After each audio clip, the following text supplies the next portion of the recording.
In 2008, on a trip to the Yucatan Peninsula in Mexico, I was to meet and film a group of guys that know a bit about estimating fear. When you first arrive in a place like this, with its bustling tourist areas and beautiful people and scenery everywhere, you would have to think that the biggest challenges faced would be running out of sunscreen, stubbing a toe on the beach, or water in your snorkel. With the world's busiest cruise ship port, where people by the thousands come to soak up the sun on its unparalleled beaches, to dive into the crystal blue Caribbean Sea with its amount of marine life so vast, one could spend years swimming and diving here and never completely witness all that it has to offer. Or venture into pristine jungle to experience a once-in-a-lifetime opportunity to spend time with a multitude of wildlife unique only to this area. Not to mention the ongoing mystery of the Mayan civilization that at one time numbered over 10 million people and whose remnants still remain strong and intact, reluctantly giving up their long-held secrets little by little to the modern-day explorer. So what does estimating fear have to do with any of this? The answer to that question is that wherever you are standing in the Yucatan Peninsula, chances are it is directly below your feet. You are in the heart of underwater cave diving in Mexico.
This is Steve Bogarts. Steve is an underwater cave explorer with over 6,000 dives into what is considered by many to be the most challenging and dangerous environment found anywhere in the world.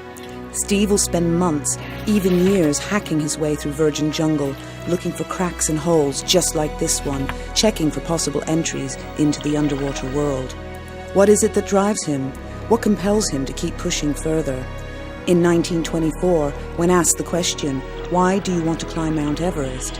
George Mallory responded with his now famous answer, "Because it is there." Interestingly enough, and with all due respect to Mr. Mallory, to the general public that quote is more famous than the man himself, and was certainly the short answer to a very complicated question. One that if you have to ask, you probably wouldn't understand the answer to. Thus, we have George Mallory's famous quote, "Most great explorers are driven, solitary people, difficult to comprehend, but usually with a great story." Here is a story of a cave diver.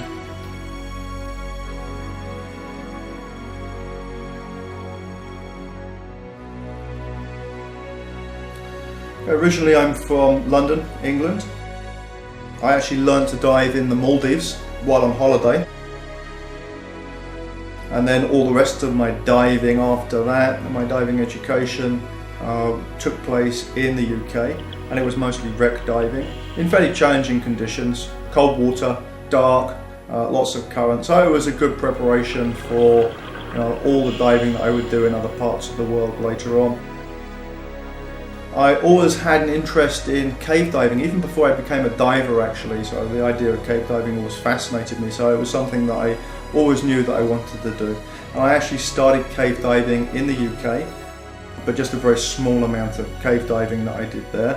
And that's very different to the type of cave diving we have here. It's usually very shallow, very short sumps in freezing cold water and zero visibility, and you usually have to do a bit of dry caving to get anywhere near the water anyway. So quite different to sort of driving up to a cenote in your car, putting your gear on and just jumping into this crystal clear water that's 26 degrees centigrade. I first came to Mexico about 10 years ago to get further cave training and fell in love with the caves here. And it was a life-changing experience. Cave diving is very dangerous, it's very addictive. Once you've actually dove in the caves here, then the chances are that it's going to change your life forever, and it certainly changed mine because I knew at that point that I was going to have to come back here full time and spend some time here exploring.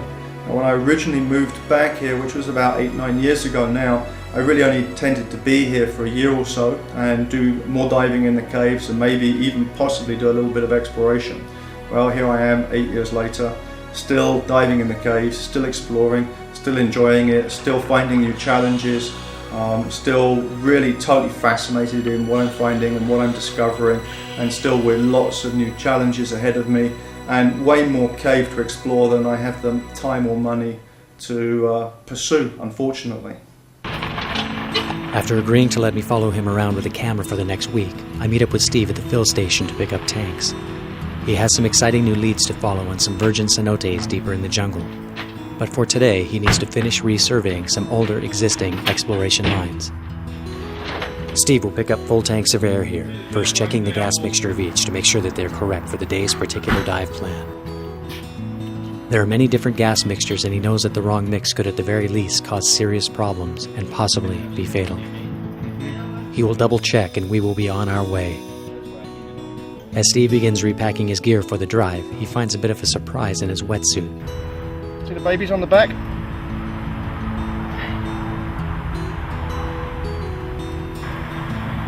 Okay. Time for you to go back to the jungle. It's a whole nest of baby scorpions all living in my suit. That would have been fun, taking those for a long dive. After clearing out the last of the scorpions from his gear, we are now on our way to the day's dive site.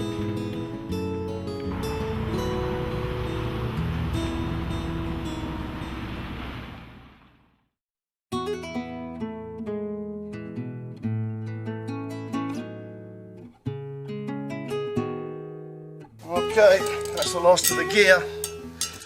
This is the pit. It was originally discovered in 1996 by Dan Linds and Kay Walton when they were exploring a remote tunnel off the Dos Ojos system. It is 400 feet to the bottom, with numerous cave passages. It has been extensively explored by cave diving legends such as Paul Heinerth and Bill Phillips.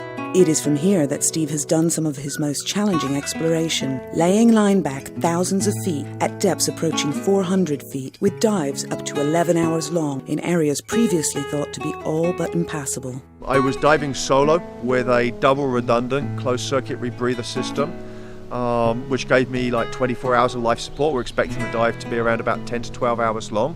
It was actually 10.5 hours surface to surface time, which included the descent, the bottom time, the ascent and the decompression that I was doing during the dive. I had a whole support team out here with me, and the dive wouldn't have been possible without those people assisting me to do what I did, you know, to put someone on the end of a line like that. There's a whole team that come behind them and put them there.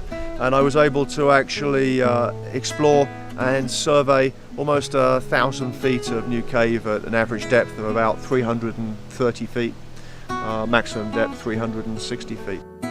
After lowering his tanks and scooter down into the water, the diver will be on to carefully assembling and checking his gear. Then we will make our way to the water's edge for the 25-foot plunge to the cenote below.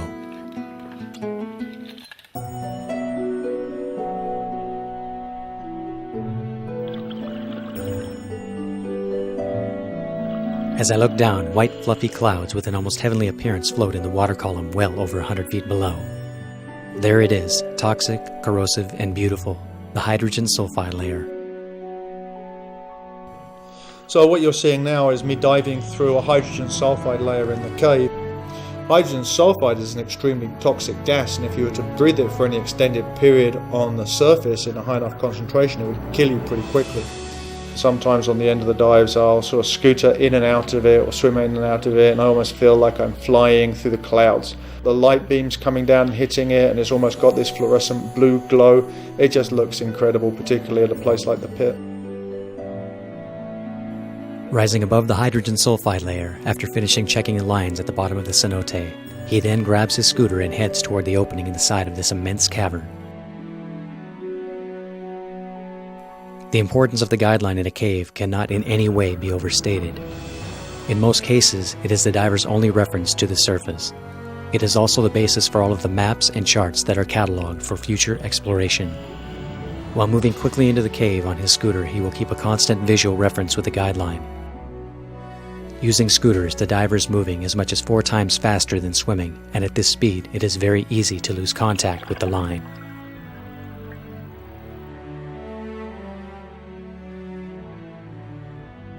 These divers encounter many amazing things while exploring these systems. This is a fantastic example of some long-lost camel bones.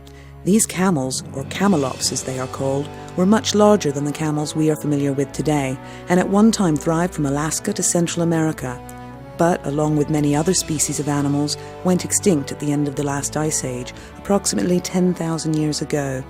This one either wandered in here and was lost, or fell into the water and drowned, his body deposited here on display on this ledge for all eternity. Then we use scooters, like underwater torpedoes, and stage bottles to get us to the ends of the existing lines, so we have more time once we're at the end of those lines to actually explore effectively. So we'll scooter in, breathing from one or more stages, and we'll drop those stages as we're going into the caves, as we hit thirds on each stage bottle, leaving 2/3 of our gas to be able to make an exit with, should our exit be delayed. And then eventually we'll get to the point where we've dropped our last stage bottle and we'll drop our scooter as well. Steve will install a line arrow on the guideline, always pointing in the direction of the exit.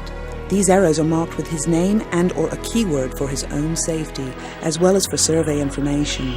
Carefully tying his reel into the existing guideline, he will make a jump from this line to the line he's resurveying today, always maintaining a continuous line to the surface. So as you're going, you're laying the guideline, making tie-offs as you're swimming, trying to get an overall picture of the cave as you're going, trying to build up a mental picture so that you can have natural navigation as well as the guideline to lead you back to your exit point. Swimming along, the diver comes to a restriction. With side-mount tanks as opposed to tanks on his back, he can easily make it into many areas that a diver with back-mount tanks could never possibly get through. Unfortunately, this passage is a dead end, and by the looks of all the percolation falling from the ceiling, one that has not been entered into before, and possibly a bit unstable. Every year, untrained divers enter into underwater caves and are lost. With one kick of the fin, or exhaust of bubbles, visibility can easily turn to zero, making it all but impossible for the ill-equipped diver with no cave training to make their way back to the entrance. For the properly prepared and experienced cave diver, this is just another day of exploration. Undeterred, he presses on. He locates his line and very meticulously begins his resurvey. So as you're swimming along the guideline, every tie-off becomes a survey station, and you're going to collect at least 3 pieces of information at each survey station. You're going to collect a depth, you're going to collect a compass azimuth to the next survey station, and you're going to get the distance between those stations. And it's very important that the guideline is laid well so that it's safe, so we can follow it back. It's our primary reference back to the surface, but also so that we can gather all our survey data accurately and efficiently as well.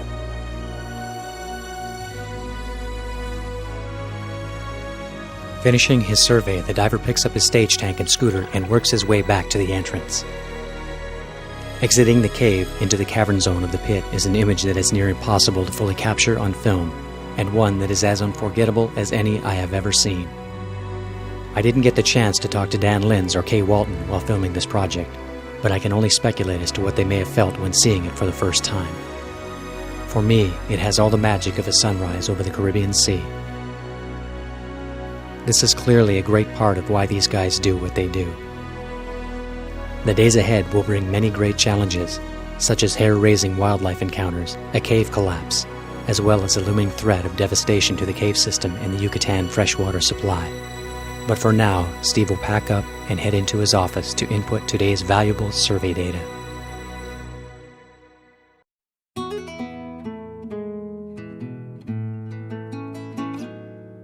The day begins with another aforementioned beautiful Caribbean sunrise. After my morning coffee, I am off to meet Steve and Robbie Schmidtner at Xibalba. Robbie is Steve's longtime exploration partner. Xibalba is a local dive shop belonging to Robbie and Annika Schmidtner.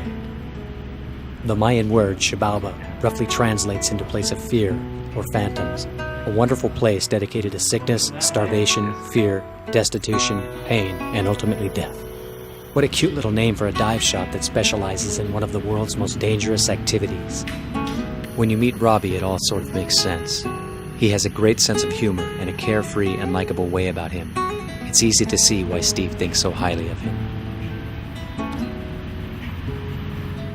This cave here, that is what we've been into. It's Pashol, right behind the mosquito, aptly named. Yeah, behind the fireman station. This is Herradura we're gonna go today, where we get help in getting in. Yeah. And then the original data of it was just that part from here to there, and in 4 dives there made the cave like triple the size what it was. Robbie's been living out here in Mexico now for the last 10 years. He has a family here, he has 3 children. He's originally from Germany, from southern Germany. He learned to dive in southern Germany. He came to Mexico because of the diving and did his first sort of cenote and cavern and cave dives here, and pretty much fell in love with the area, and it became an addiction for him just like it is for me, and he realized that he was going to have to move back here full time, which is what he did. And he started working at a dive shop in Tulum, and in his free time he would go out and go exploring. And over the years, as he got more experience, he became a cave instructor and eventually opened his own dive shop, which is now very successful, and is continuing to explore in the cave systems down here, which is his passion, just as it is for me. Robbie and I have been exploring together now for about the last 6 years, and we work really well together as a team. It's really fun working with Robbie. We both have strengths that complement the other person's abilities and strengths. One of the misconceptions that a lot of people have is that Robbie and I dive together all the time, although that's actually not really the case, and we very rarely, if ever, dive together, although we are exploring together. So Robbie will be exploring a cave system from one direction towards me, and I'll be exploring another cave system from another direction towards him, trying to make a connection, for example. You know, we discuss exactly what we're doing and how we're going to do it. We help each other with cutting trails and getting equipment to the water and getting each other in and out of the water. But most of the dives we do are actually solo dives. So we're not actually in the water together at the same time in the same place. So what's your plan for today? Well, you carry all my gear to that entrance right here. Sure. Do that for me. I get dressed and then I dive down here. You can get dressed That by way. yourself. You don't want me to help you do that. Well, a helping hand is never bad, is it? You get more than a hand, boy. We're gonna go down here, actually upstream. Steve will spend this morning helping Robbie carry gear out to an important site that Robbie is exploring. He will not be diving himself, but instead it is his turn to be the pack mule for Robbie. It is hot and incredibly hard work, but the two happily take it all in stride as they fight to make their way through the heavy jungle and hungry mosquitoes to the cenote, I think grateful for each other's company. Here we are, Herradura. I don't think this place is going to turn into a snorkel club. Well, they've just put 2 big excavators on it, and you're right there. You're right.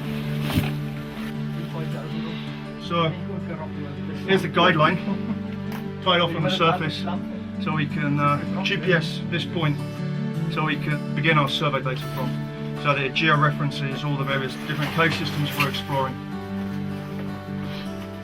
And then the guideline, obviously, is continuous throughout the cave. Robbie's going to hopefully lay some more guideline today, and then he's going to survey that guideline back, and then later on when we're back at the shop, you're going to see us like putting the survey data into the computer so that we can actually see where he went today and where we need to keep pushing to connect to the other cave systems nearby and for the continuing exploration we're doing. As much time as these guys spend in the jungle, you would have to wonder if they encounter any interesting wildlife. It so happens they do. Robbie shares a great story about one such encounter. Well, to check your story, where to start. So, I go there exploring and I find the cenote.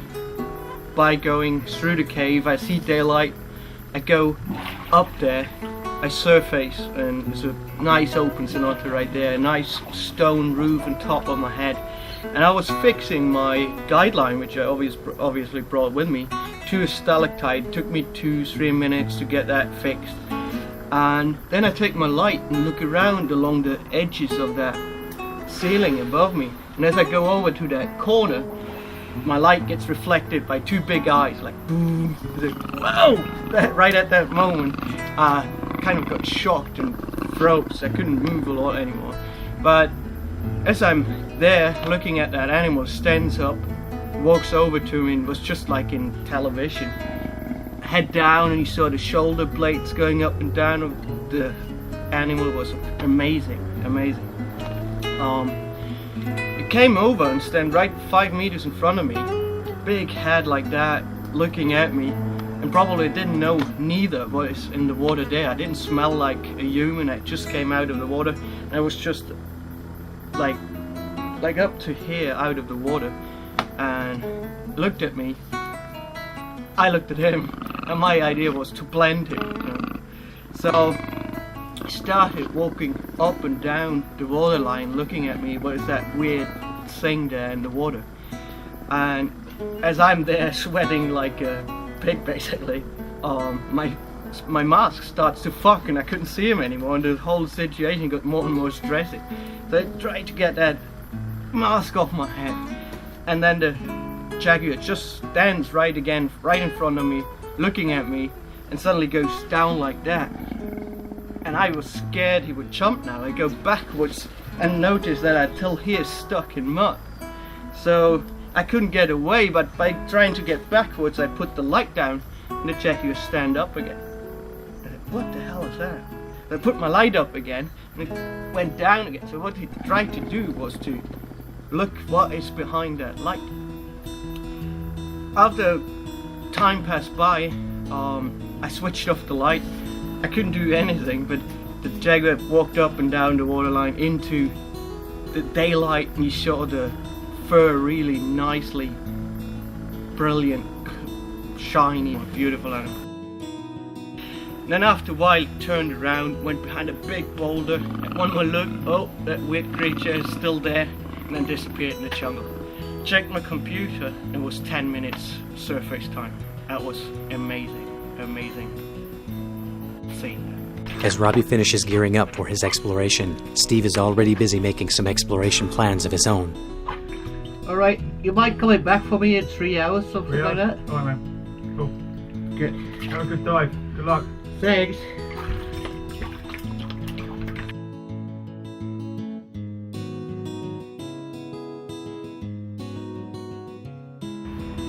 Usually the guys will take the opportunity to hack around in the jungle exploring while waiting for each other to emerge. But today, Steve has other plans.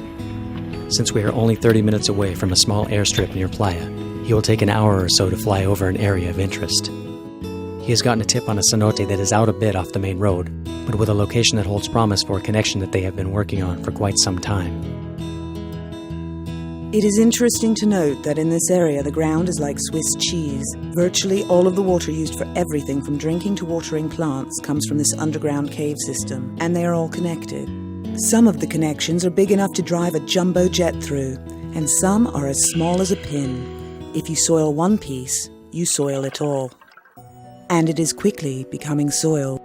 The rapid expansion here, like in other parts of the Caribbean, is happening at an incredible rate. Divers used to use horses and Sherpas and hike hours to dive cenotes that are now being swallowed up by development.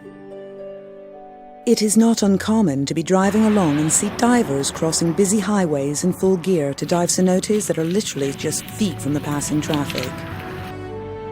The nearness of fast development on such a large scale in extreme close proximity to the cenotes and the sea are now causing problems of a very disturbing nature. Recently, a piece of film has surfaced that was shot in a cave very close to where Robbie is diving today. Here it shows definitive proof of the pollution that is enveloping these once pristine caves. This bacteria is feeding on human waste and is spreading from underneath coastal boomtowns at an alarming rate. This sequence shows a relative comparison with a healthy cave. You can see the percolation falling directly to the floor, not hanging in the water column. This clip shot at the same spot a minute later shows more of the same, but also shows a blind cavefish in the foreground, a really nice indicator of a healthy area of cave. This film has received national media coverage and has been a great tool in educating builders on the delicate balance between growth and conservation in this area. The goal of these divers is not to stop growth, but to help educate developers to grow responsibly by raising their awareness about the fragile ecosystem that without life could not exist in this or any part of the world. Of course, whatever you see from the air, just because you've seen it from the air doesn't necessarily mean that it's very easily accessible. So the other thing we'd be looking for are any kinds of trails or mansuras or roads that are close to these target sites that we've identified to make getting there as logistically easy as possible. Sometimes that's not the case and you may have to hack your way through the jungle for several kilometers to be able to get to these places. And then, to be honest, when you see it from the air, you don't really know what its potential is until you actually go there and dive in. It looks as though he has found the cenote he is looking for. We will pass over a couple of times to be sure. The spot will be carefully marked with a GPS so it will be identifiable from the ground on tomorrow's exploration. Steve will go back, pick up Robbie, and take him to the dive shop, where they will enter Robbie's survey information into the database and see what his cave looks like. 16, 24, nice long shots, big cave. 17. What we got back from his dive, we just finished inputting all the survey data that Robbie collected while he was diving. So now we need to see how the map looks with this new survey data added onto the map. So let's actually process and view the cave. Okay, so this is all the caves in the region, but the one we're interested in is one Robbie was in today, which is Herradura down here. Okay, and I think this is the line you laid today, right, Robbie? Yeah. Yeah. Of these two lines. So the cave has grown, just not in the direction that we'd like it to grow.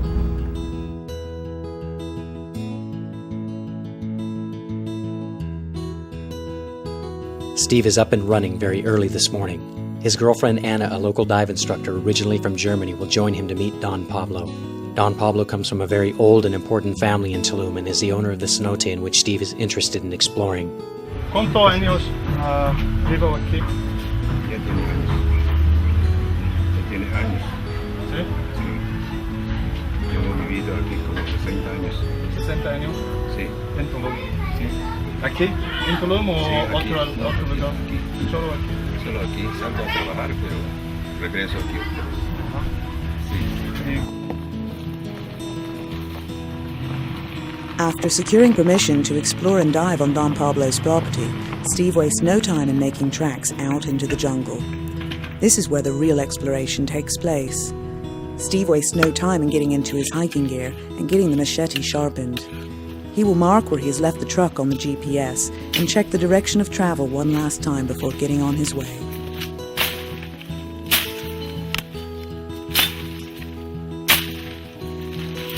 After hiking in a few miles, we come across a solution chimney, or hole in the ground. Steve starts explaining to me about how it was formed, but I only hear up until the part about wild animals, among other things, using them for dens, at which time I realize he's actually going to climb in and have a look.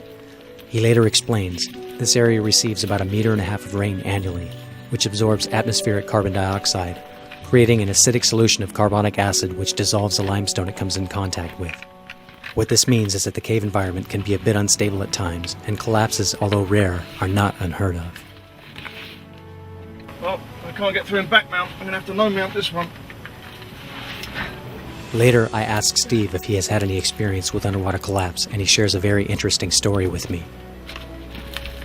And there was one particular instance where I was exploring through an area of breakdown that was unstable. I knew it was unstable, but I felt like I was really close to getting through this area and possibly connecting to another cave system.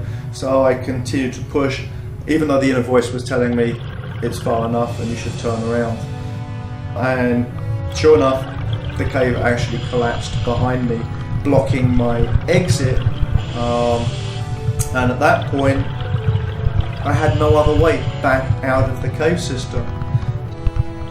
I was in zero visibility with most of my equipment off. I got partially buried in part of the collapse and had to dig my way out of it. I decided to carry on a little bit further into the cave just to collect my thoughts and sort of take stock of the situation. So I carried on a little way, got into some slightly clearer water, and at that point started noticing some organic debris on the floor, and decided, you know what, I think probably there's an opening up ahead. I didn't know that for sure. So I decided that I would go back quickly and have a look at the area of collapse and see how bad it was.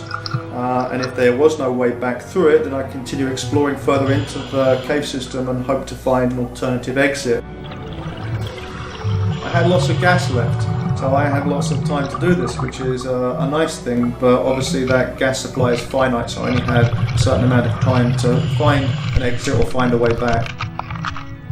So I turned around, swam back along my line to the area of collapse, obviously doing this by touch alone since I was in zero visibility. And I got to the area of the collapse and the line was completely buried. The passage I'd come through had disappeared entirely. I decided I would sort of see how much of a collapse there was, so I started moving some rocks to see if I could sort of dig through the collapse, and that just caused further collapse and I almost got partially buried again. And at that point I decided enough's enough, I'm going to back away and I'm going to continue further into the cave and hope I can find another exit. And I did. About another 500 feet further into the cave I actually found another cenote. I was very happy to see that cenote and I ran the line up to that cenote, and that was my way out of the cave system. Crawling his way down the corridor of the solution chimney to the back of the chamber, Steve makes a bit of a disappointing observation. Okay, that's the end of the cave and no water. So, one more cave, no water, nowhere to go. Oh well. Another day, another hole, another try. As I said, cave exploration wasn't glamorous. It seems this hole in the ground was a dead end, but did nothing to deter this explorer's spirit of adventure. He is at home here and seems most alive when stuck in some hole, or covered with muck, or picking off ticks, which he will spend a good part of this evening doing. The next half hour finds Steve in the cool waters of what should be the cenote he has been searching for. He will get in and free dive at first with no gear to see if there's available cave passage to explore. But there is no way to know without actually diving in to take a look. Okay, so now we find out whether all that effort was worth it. Let's see if there's any cave here.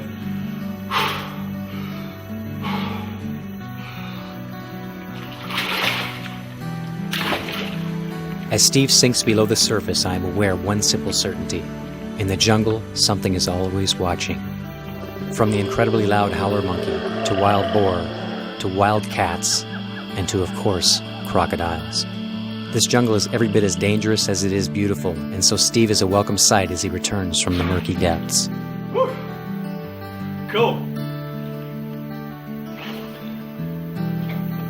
Definitely worth coming back here. Plenty of cave. Before moving forward any further, I think it is imperative we move back a few years to the UK and the genesis of cave diving.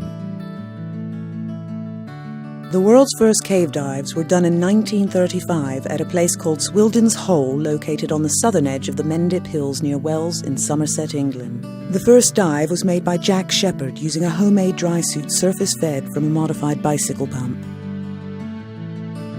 Subsequent dives were made by Graham Balcombe and Jack Shepherd, with penetrations in Swildon's Hole reaching 170 feet into the system, and were the first successfully documented cave dives in history. Other notable cave diving accomplishments that can be attributed to the British are the first use of fins in cave diving in 1948, as opposed to the previous practice of bottom walking that would actually continue to be the preferred method until well into the 50s.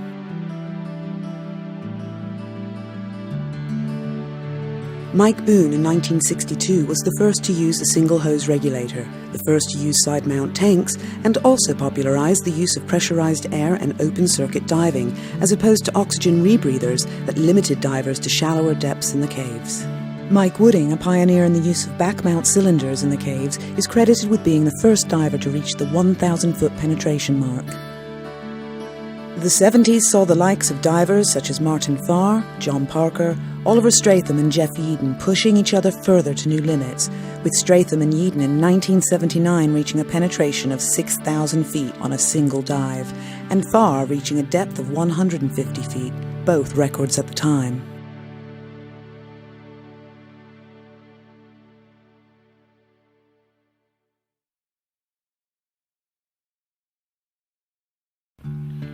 So here we are again at the end of the road. A bit of checking last night, and thankfully Steve has found a way in that has brought us much closer to the cenote that he will explore. Well, I am thankful. But Steve seems a bit disappointed that the newer road is here at all. As with roads come people, and with people come development. His world is shrinking, and I sense his sadness. But for today, there is exploring and diving to do, and in that I sense his excitement. So with that thought in mind, we head out. Within about 15 minutes, we come to a large hill that I suddenly realize is no hill at all, but a pyramid. A real unexcavated mine pyramid.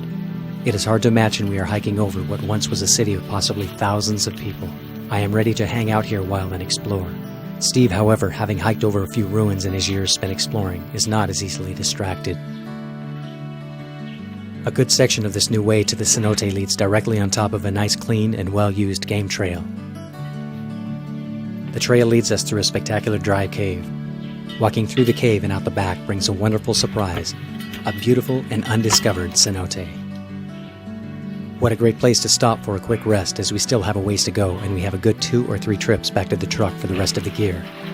It is a beautiful spot, and Steve will make a note of it for further exploration. For now, a quick rinse and a few minutes to sit and enjoy the peace and think of what lies ahead.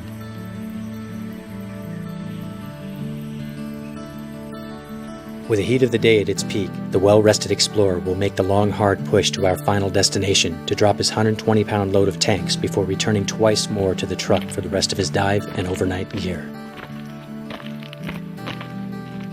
We have arrived, and it is just as serene and peaceful as we left it the day before. Everything seems perfect except for the fact that a rather large crocodile along with a snapping turtle have taken up residence in the cenote. Steve is completely unfazed and is ready for a quick break before heading back to the truck for the next loads. Welcome to my world. This is my office. This is where I spend most of my working days, and this is also actually where I spend most of my time off as well. We're at a cenote, beautiful cenote, here in the middle of the jungle. And these are very, very special places, very natural places, pristine, untouched by man pretty much at this point in time. And that's why I love them so much, and that's why I love to spend time here, because they give me so much positive energy and make me feel so good. It gets me away from all the things that stress me out about the modern world. There's no people, there's no cars, there's no cell phones, there's no computers, so it's just a complete break from all of those things that are part of our modern life. And we come here and I'm just surrounded by the plants and the animals and all the natural things that we're divorced from to a certain extent in the lives that we lead these days. So I feel very lucky and very privileged to be able to spend most of my time in really unique and beautiful places like this. And the only real danger is that I end up spending all my time out here and I become a hermit and I never leave the caves. After his break and a few more loads of gear, Steve gets his camp set up. Before turning in for the night, he will relax and knot his guideline for tomorrow's dive. The line is knotted every 10 feet, and is not only the only continuing reference to the surface, but it is also used as a ruler to measure distance for the surveys in the cave. So having knotted all this line, now we need to put it on a reel. My favourite exploration reel, this one was a present from Robbie actually, after we made the connection between Nahotchna Chich and Sakaktoon. And it's a very cool reel. The exploration dive we made, we actually both dived at the same time.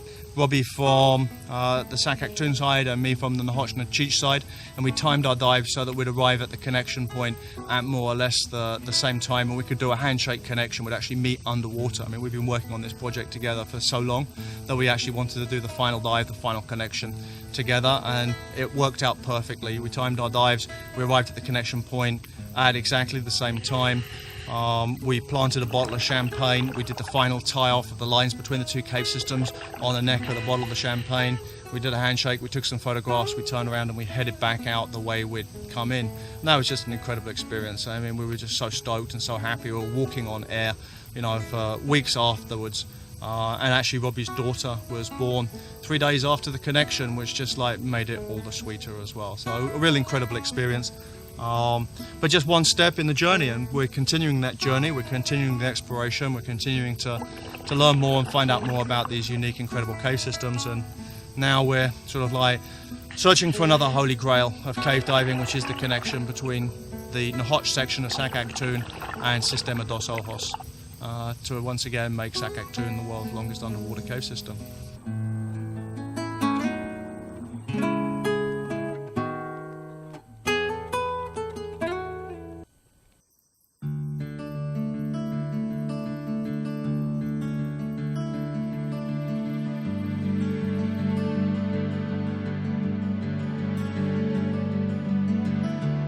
Another beautiful jungle morning. Steve is eager to get into the water and find out if all of his hard work has paid off. As luck would have it, another visitor has moved into his wetsuit. This is so common, Steve hardly acknowledges it, except to make sure that it isn't hurt when he returns it gently back to the jungle. The diver will take his time assembling his gear, carefully taking stock of each piece of equipment. He does not want to get back into the cave and discover an important part of his life support has been forgotten or neglected. Steve glides into the cenote. The crocodile that has been standing guard all night nearby suddenly opens his mouth in a seemingly aggressive manner. The diver moves in, unimpressed by the large croc's behavior. He has seen it many times before and is comfortable with the knowledge that what seems like an aggressive gesture on the part of the crocodile is actually his way of reducing his body temperature. As he sits quietly with his mouth open, his body heat is lost through the soft, moist skin of his mouth and tongue. Steve ties off his guideline, installs his line arrow, and sinks into the cavern. There are simply no words to describe the majesty of free-falling in a space like this. Looking out from the cave into the beautiful cavern zone, it is hard to imagine the danger and risk that lay just a few feet behind me, and the incredible strength, determination, and tenacity it takes to explore it. Swimming along, the diver suddenly stops. He has seen something of interest. On closer inspection, he finds himself staring at what looks quite possibly to be human bones. After a moment, he realizes that is exactly what they are. Finds such as these are becoming more and more common in this area, with more divers venturing into these caves. A recent team of scientists and archaeologists have just uncovered 4 skeletal remains that radiocarbon dating showed to be between 11,000 and 14,000 years old not far from here, making them the oldest ever found in the Americas. During the last ice age, sea level was as much as 200 feet lower than it is today. These remains are roughly 2,500 feet back in the cave and in approximately 60 feet of water. It is possible that this poor soul walked into this cave looking for shelter or hiding from an enemy, only to be lost. These types of finds are not to be handled in any way, but are to be reported to the Mexican Instituto Nacional de Antropología, or INAH, for further research and cataloging. As I film Steve laying line, I am taken back to all of the fascinating things I have seen in these caves. There are places that are so incredibly beautiful, there is no way to show them as they actually are on film, and no words that can accurately describe them. There is the hydrogen sulfide layer that I can only describe as Beauty and the Beast, unbelievable to look at, but has a foul odor and can burn like acid. There is the halocline where the fresh water sits on top of the saltwater lens, and when disturbed mixes like oil and water, and when left undisturbed, gives the appearance of swimming through a sheet of glass. And if there was ever any question about the water in these caves flowing like an underground river, You only need witness the flow of the halocline on the ceiling of this cave. They are the ancient Mayan pots that seem to talk to you from the past, reminding you that there were people here thousands of years ago that worked and lived much as we do today. There are the bones of the owners of those pots that felt and learned and loved, that I somehow get the feeling would rather not be a mystery or a piece to anyone's puzzle, but would just rather be left alone. And there is the strength and determination of the cave diver who pushes himself and that of his environment to see and discover more, to know more, not just for themselves, but for all of us. Steve will finish his exploration of this cave today. He may or may not get what he came for, but one thing is certain: he will continue to explore these underground treasures, hoping in the near future to make the Holy Grail connection between Sakaktoon and Dos Ojos. And that connection will be a great thing when it is finally made, but this is just a small part of the big puzzle of why these explorers put their lives on the line. As of today, December 30th, 2008, 30% of the world's population does not have a sufficient clean fresh water supply, and that number is growing very rapidly. Because of the work done by Steve, Robbie, and others like them, there is hope that we can shrink that number. In a world where talk of gas and oil are the big topic of the day, at the end of the day, it is only water that we cannot live without.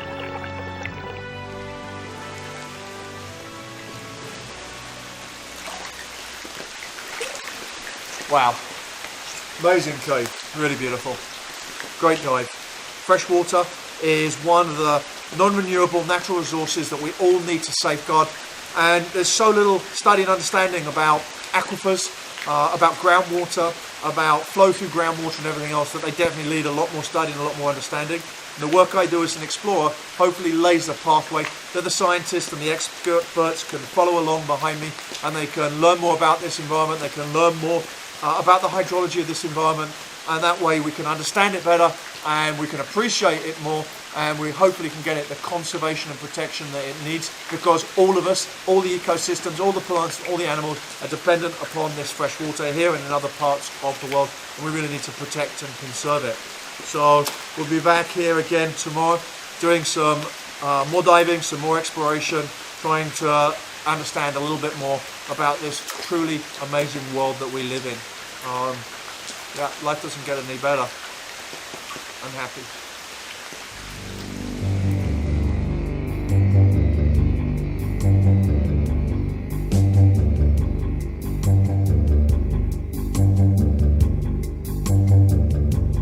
I wanna fly down into the darkness.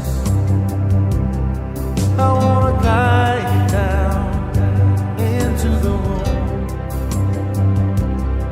I wanna come up and see the sunshine, to know for sure the treasures you entomb.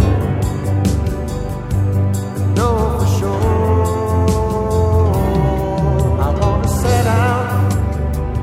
Across the jungle, I wanna dive through your crystal doors. I wanna be lost and know that I'm still home. I'll pay the cost. I want to know you more. I'll pay the cost. I've got to know you more.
darkness.